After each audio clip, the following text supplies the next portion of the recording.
Hello. Today I'm going to discuss plants and human history.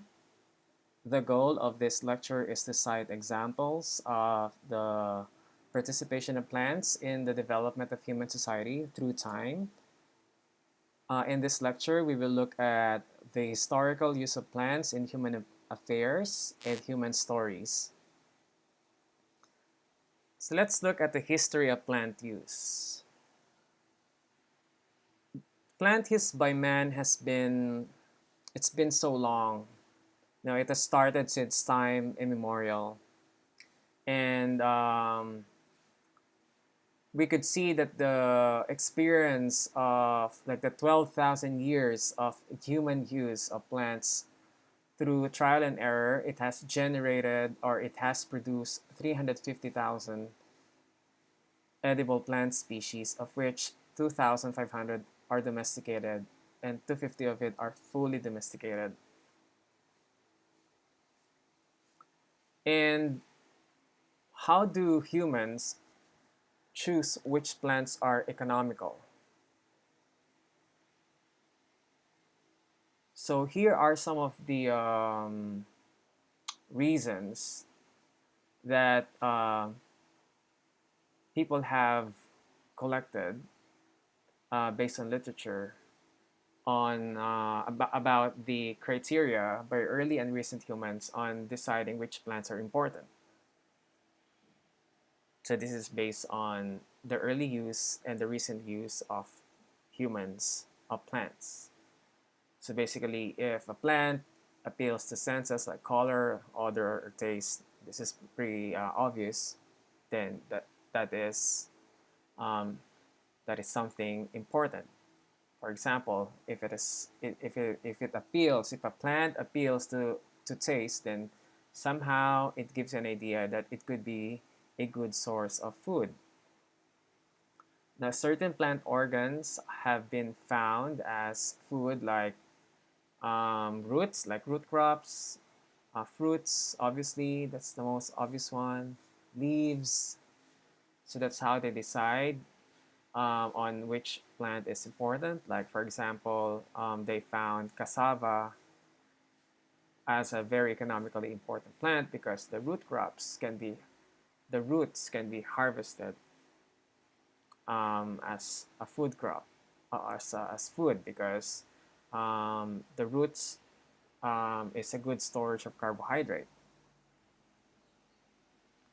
Another criterion is a source of fuel for burning. So when they discovered fire, they also found out that there are ways to keep the fire burning by looking for fuel, so that they can keep fire and they don't have to wait for a lightning strike um, for to start the fire.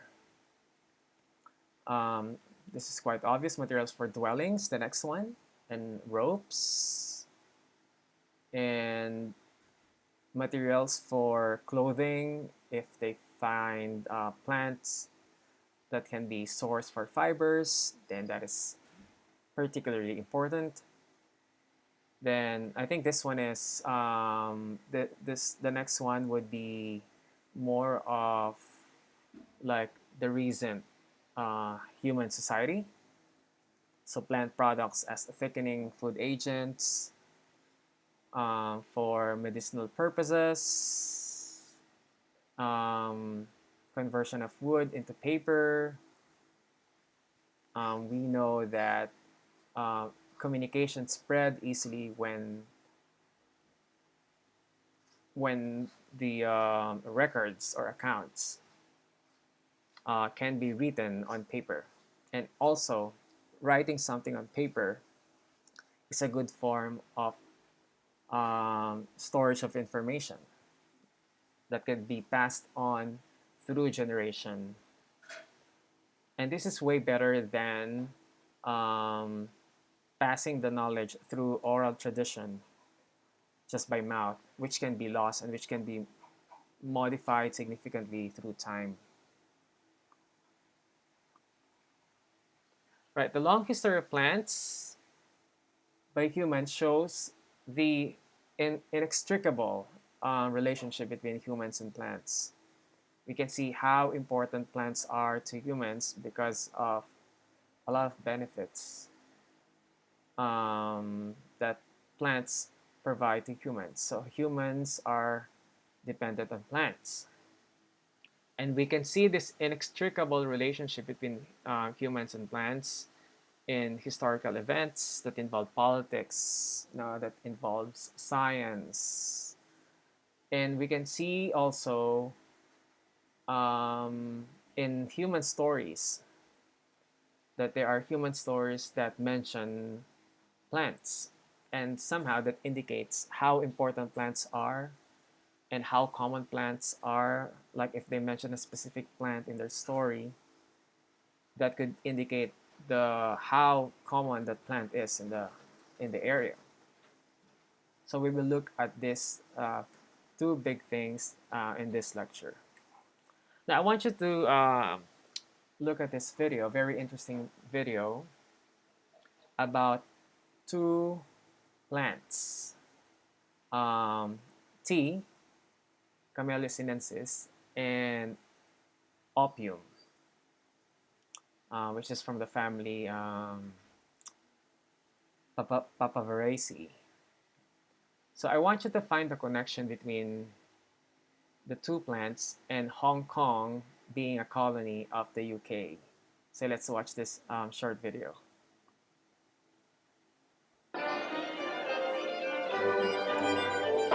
I'm in China, but it certainly feels like I'm in Great Britain.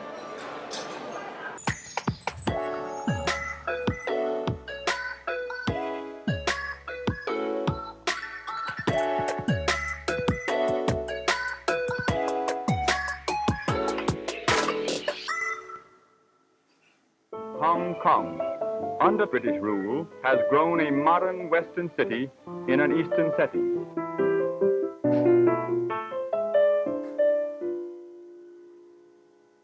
And right in the center of downtown Hong Kong are the British Cricket Club grounds. Cricket has been played on these grounds since 1880.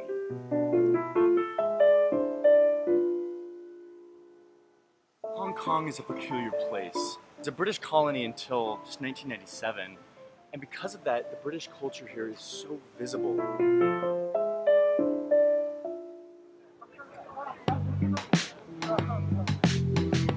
This ferry was set up by the British in 1888. Day and night, the five-star ferry comes and goes, providing cross-harbor transportation. These trams were brought over by the British in the early 1900s. If you go to London, you'll see double-decker buses that actually look exactly like the buses here. You notice what side of the road they're driving on? So many of the street names, road names, are British. The famous Happy Valley racetrack, reputedly the most beautiful in the East. Come on! Rolling through this park, and I stumbled upon a legit bowling green. A place where they play bowls. Old, old, old British sport. That is just right here in the middle of Hong Kong. The British brought good administration and a gracious way of living, typified by these homes and apartments on Victoria Peak. Around the late 1600s or early 1700s, Britain started trading with China. China had all sorts of stuff that the West wanted. Porcelain, silk. But there was one thing that Britain loved more than anything else. The herb called tea.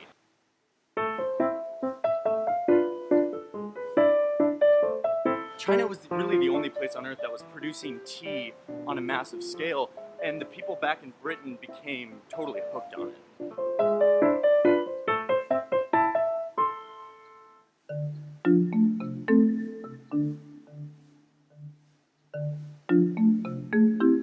But there was one snag for the British government when it came to the tea trade, which is that the Chinese emperor would only take pure silver bullion, basically coins and like bars of silver, in exchange for tea. That was the deal. And the British were fine with that. They were like, whatever, man, we'll pay for this, such a valuable thing. Eventually, Britain's treasury ran really low on silver, and it became a national crisis. So Britain came up with a horribly unethical solution to their tea-silver problem.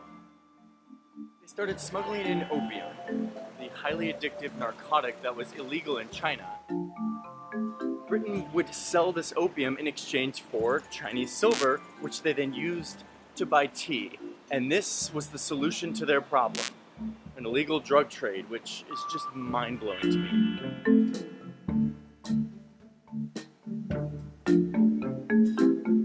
So eventually the Chinese government caught on to this illegal drug trade, and they cracked down. They seized all the opium and threw 20,000 chests of opium into the sea.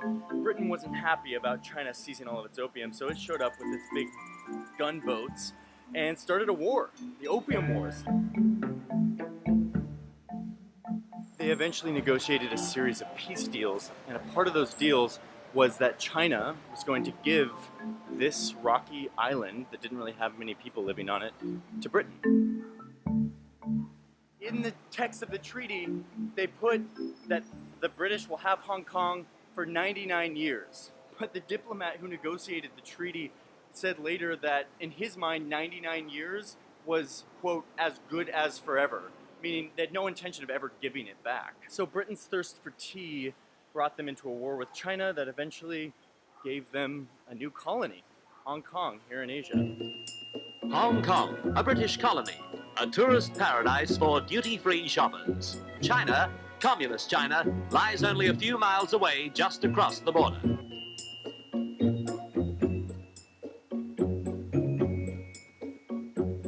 Just walked into this grocery store to meet Billy, who's a historian here, and we're just looking at a bunch of maps, which is like my kind of activity. 因為呢個就係一個十字交界位，係華人聚居、生活同埋洋人活動嘅一個交界處。 So one of the things the British did as soon as they got here is they started drawing their own borders in the city to divide them from the local Chinese. 而呢一條街之所以重要咧，就係我哋分界嘅第一條街道。 就係咁樣嚟去分咗一個無形嘅界線。喺荷里活道以下嘅地方係中國人活動嘅，係上邊咧就係夜晚歐洲人佢哋居住嘅地方。而家嘅情況當然佢唔係一種隔離，但係起碼我哋嘅生活形態其實仍然係有分別。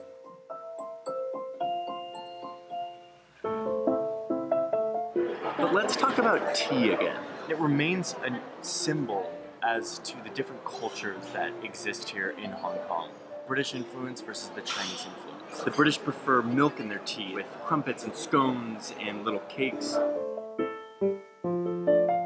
Whereas the Chinese will tell you they do not pervert their tea with milk. And they drink tea with dim sum, little buns and cakes.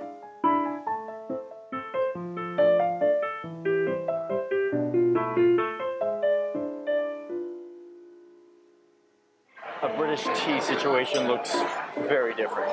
These two traditions played out side by side in the city for many years in a divided way, with the Chinese down in their crowded slums drinking their tea in their tea houses, and the British up on the hills in their aristocratic homes sipping their milk tea. But eventually, over time, those boundaries dissolved and the two cultures started to blend and fuse together. 經過咗幾十年甚至過百年嘅時間之後咧，慢慢其實中國人同歐洲人之間都有一種嘅深入嘅認識，同埋咧係一種嘅默契。To where today, the tea culture has cropped up that is a perfect fusion of the two.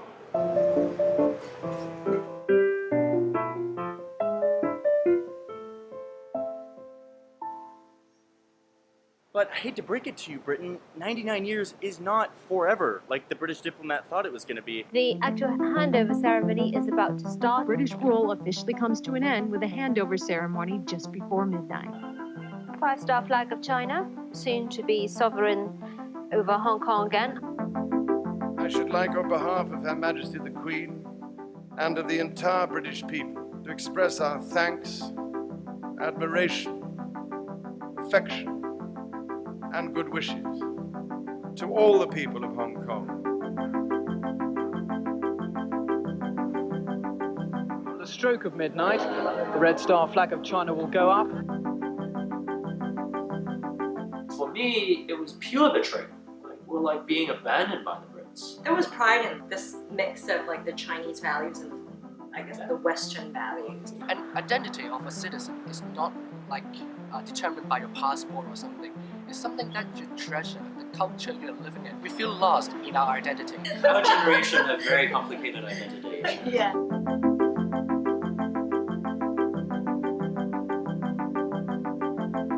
Britain giving Hong Kong back to China is the beginning of a new chapter for this city. And so next week I'm going to explain what happens when China tries to erase this border between Hong Kong and mainland China and how the people here are resisting.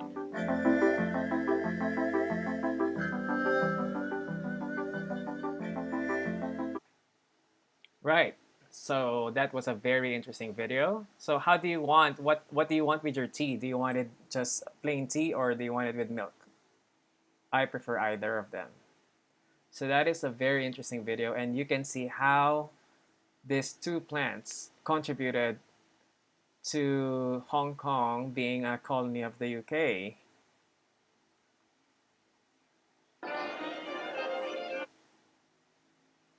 Yep. So another interesting historical event about plants is with this queen in Egypt, Queen Hatshepsut or Hatshepsut. So she was the first one to be known to do plant hunting expedition in history. So this queen of Egypt was so fascinated with frankincense and commiphora because Egyptians they get resins from these plants. So what did the queen do was she ordered all living specimens, not all, but a lot of living specimens from the desert of the desert to be brought and planted at the temple of Karnak. And you can see that from inscriptions on the temple wall, it showed that at least 31 of the plants that were transplanted from the desert, from its habitat, and transplanted to the temple, survived and were established in temple grounds. This could be regarded as a first evidence of successful transplantation, moving plants from its wild habitat to its to a new one, an artificial one. And how important was frankincense and myrrh? Maybe you have heard of this. Pretty sure whenever, I guess if you have read the Bible, somehow you have come across these two plants in the Bible, frankincense and myrrh. Yep, they are two of the gifts of the wise men to Jesus. So frankincense, let's look at the frankincense now. So frankincense, it came from the word frank, which means noble or pure or high quality incense. Hence the name frankincense. And it produces a pleasing aroma when it's burned. That's why it's an incense. You burn it. And for thousands of years, it has been used for a lot of, for treatment of many diseases, such as colds, digestive problems, to mental health, and even cancer. And currently, it has antibiotic and antifungal chemicals. Like in modern medicine, it is used as a source of these chemicals. And traditionally, frankincense is very expensive, as you can see from the account of the Queen of Egypt, that she ordered plants using her power, her political power, to transplant trees of frankincense. within the vicinity. And currently, there are a few countries who still use who trade products from frankincense, and one of which is a country in Africa, Somalia, and it's play a major role. It contributes frankincense contributes significantly to their economy.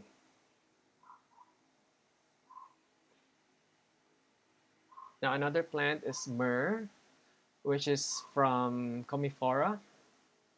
Now myrrh in Hebrew means bitter, and historically it is used as an embalming um, agent for the dead.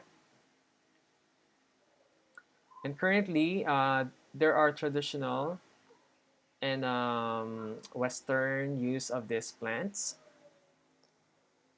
and they have seen that myrrh it has a lot of it can treat a wide range of medical conditions with virtually no toxicity, very low toxicity. Now, the products from these two plants are often combined. So they provide the combination of these two, the action, the advantages that you get from these two. They usually work synergistically and provide many therapeutic functions. So myrrh is more of an astringent, antiseptic, disinfectant.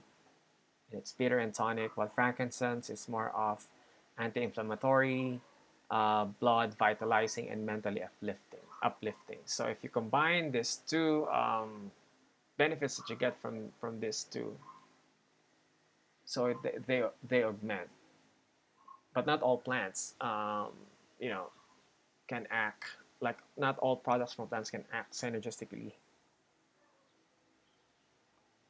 And as I have said earlier, um, frankincense and myrrh is famous for being two of the gifts that were given to Jesus by the wise men. And you can find this account in the Bible. Okay, so that ends the first part of this lecture. I'll see you in the next lecture.